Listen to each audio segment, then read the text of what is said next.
Social media wasn't a thing, but oversized suits, frosted hair, and super thin eyebrows were everything. Lord help us, here's what we found attractive in the 1990s.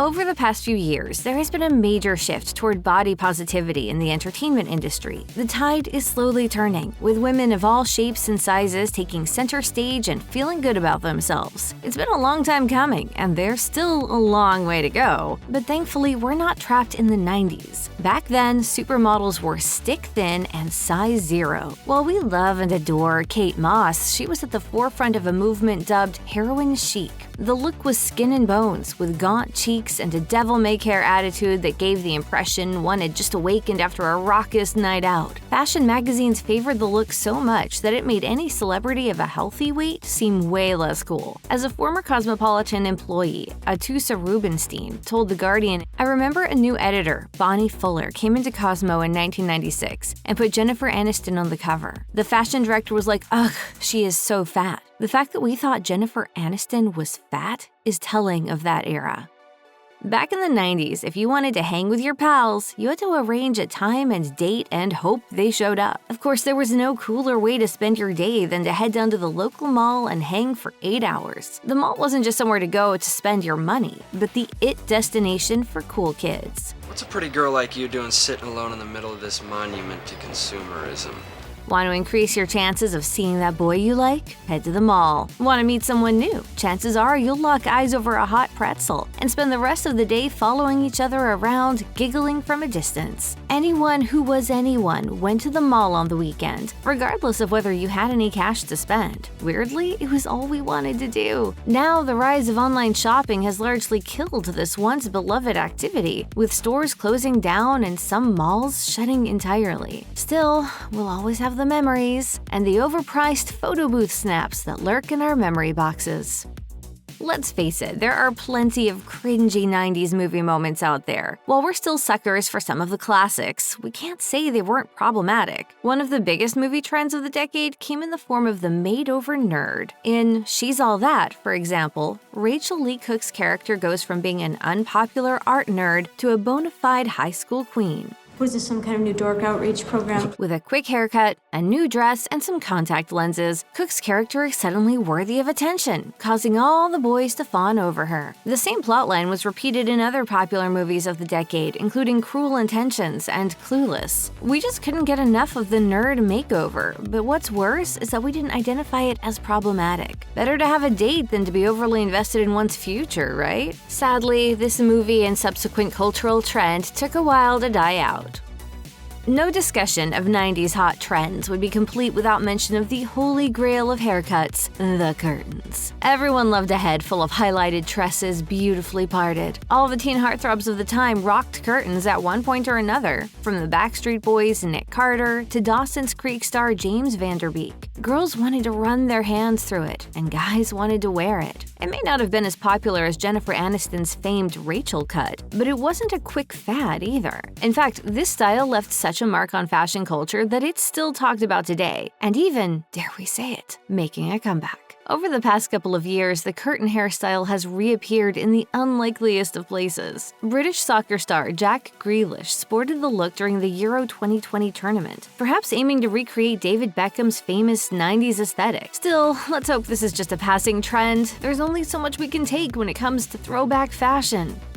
Tailoring is important, kids, but in the 90s, no one gave a hoot. The only suit to wear was an oversized suit, whether you were in a boy band or going to prom. Whatever the occasion, if the suit wasn't at least 3 sizes too big for you, it wasn't worth your time. The only people who dared to care about anything so passé as tailoring were Wall Street squares or school principals, and they weren't landing magazine covers. If you wanted to make an effort for a date, then a shirt with an oversized collar was essential too. Even women were getting in on the trend, with icons like Julia Roberts wearing oversized blazers out in public. Roberts even wore an oversized men's suit to the 1990 Golden Globes. That Giorgio Armani number went down in history as one of Roberts' most recognizable award season looks. But this was definitely a trend that, in hindsight, flattered women more than men. Regardless of how we may feel about these looks now, back in the 90s, it was the pinnacle of fashion. If your date rolled up to our house in one of these suits, you swooned hummed your way through the evening, secure in the knowledge that they must really like you. Nowadays, we expect a teeny bit more effort.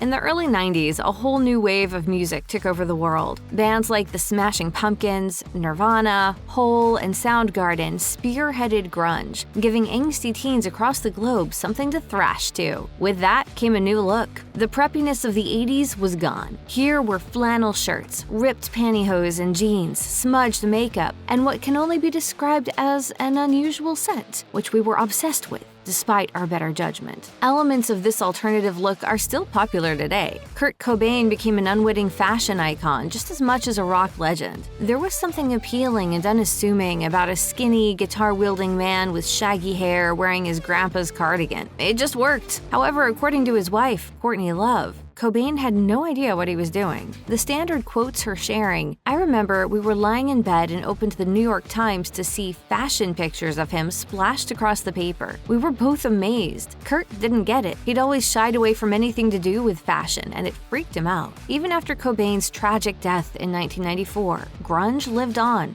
though no one ever did it better than the Nirvana frontman, no matter how hard they tried.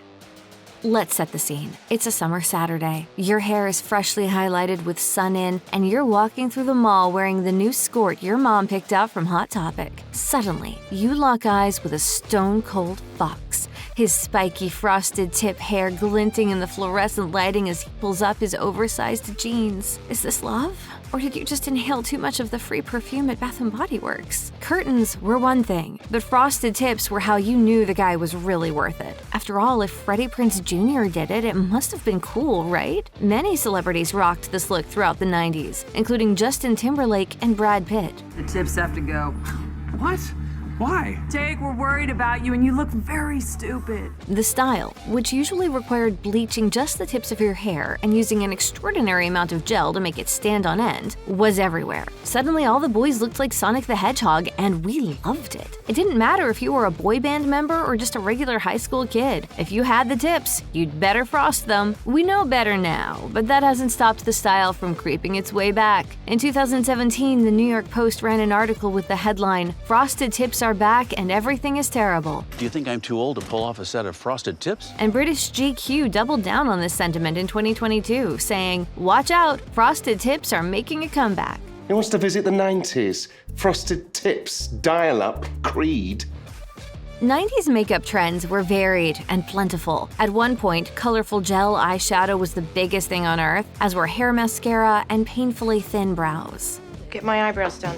There are some old-school makeup trends that are making a comeback, but some have thankfully remained in the past. Brown lipstick was one of the decade's biggest trends, and while there's certainly something to be said for it in the modern beauty world, the 90s did it differently. Numerous high-profile celebrities at the time wore deep brown lips that washed them out, including Katie Holmes and Drew Barrymore. Whether it was a reddish hue or a color akin to mud, these vampy lip shades were everywhere, usually coupled with pale skin. Our color palettes might be a little more sophisticated now, which is why some influencers are able to balance out a brown lip with a smoky eye or a suitably contoured cheek. Back then, what we knew about makeup started and ended with the girl at the counter at Kohl's, so you can imagine how emulating these celeb looks went.